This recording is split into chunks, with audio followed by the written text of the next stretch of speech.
आज तरुण वर्ग पूर्ण रस्त्यावर उतरलाय. त्यांच्या डोळ्यातल्या भावना, त्यांच्या मनातल्या भावना पूर्ण शब्दातून व्यक्त होत आहेत. काय वाटतंय आपण हे सगळं माहोल बघून? आज खरं तर शिक्षण हा आपला मूलभूत हक्क आहे, परंतु या शिक्षणावरती गदा आणायचं काम ही मनोवादी RSSचे सगळे चाटुगिरी करणारे मंत्रिमंडळात असणारे मंत्री आहेत. वास्तविक पाहता 10 वर्षामध्ये 152 वेळा पेपर फुटले, 152 पेपर फुटले. या मुलांचं भवितव्य ज्या परीक्षेमध्ये आहे त्या परीक्षा यांनी चोरायच्या आणि शिक्षण व्यवस्था बिघडल्यानंतर गुलामावर राज्य करायचं आणि ते हुकुमशाही पद्धतीने करायचं, ही यांची वृत्ती. धर्मांना जात्यांना असलेले हे राजकारणी एका बाजूला सगळ्या सरकारमध्ये या पद्धतीने जर यंत्रणा राबवली तर गुलामीवर राज्य करणं सोपं असतंय आणि म्हणूनच हे हटवादी भूमिका घ्यायला लागले. धर्मेंद्र प्रधान हे एक त्यांचं हे आहे, प्रतीक आहे, परंतु या अलीबाबांनी 40 म्हणीप्रमाणे हे सगळे चोर आहेत. कारण या देशामधली सगळी अर्थव्यवस्था बिघडलेली आहे, त्यामध्ये शेतकऱ्यांचंही बिघडलेलं आहे, तरुणांचं बिघडलेलं आहे, आरोग्य व्यवस्था पूर्ण खाल्लेली आहे आणि साध्या साध्या बाबी आहेत ज्या सामान्य माणसं काय त्यांना हेलिकॉप्टर विमान मागत नाहीत. शिक्षण हा मूलभूत हक्क आहे, त्यामध्ये सुधारणा मागतात. तर या महाराष्ट्र आणि दिल्लीमध्ये प्रशासकीय अधिकाऱ्यांना हातात घेऊन त्यांची डोकी फोडली आणि रक्तबंबाळ केलं.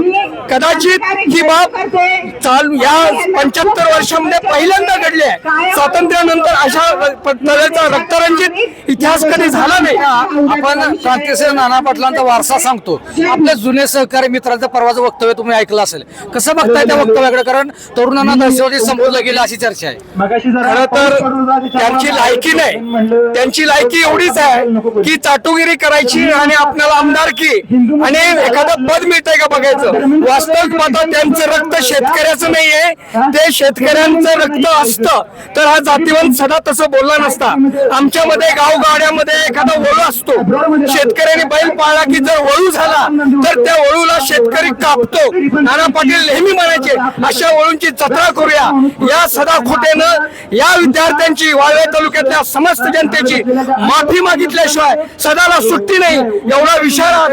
त्यांचं मत काय काका की मी डायरेक्ट विद्यार्थ्यांना बोललो नाही.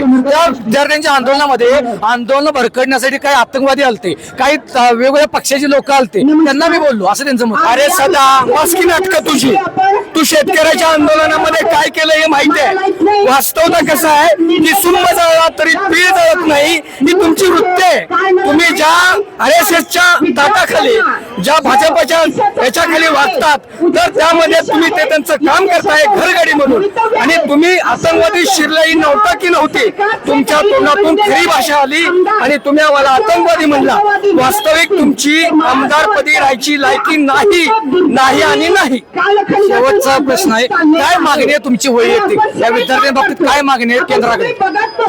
आमची मागणी एवढीच आहे की धर्मेंद्र प्रधान राजीनामा हे आता क्षुल्लक झालेला आहे. मोदी शहानं संपूर्ण सरकारनं राजीनामा द्यावा आणि या जनतेची 22 माझ्या प्राण गेलेल्या मुलांची माफी मागायचं प्रायश्चित्त घेण्याच्या दृष्टीनं संपूर्ण केंद्रीय मंत्रिमंडळ आणि सरकारनं राजीनामा द्यावा आणि घरी बसावं.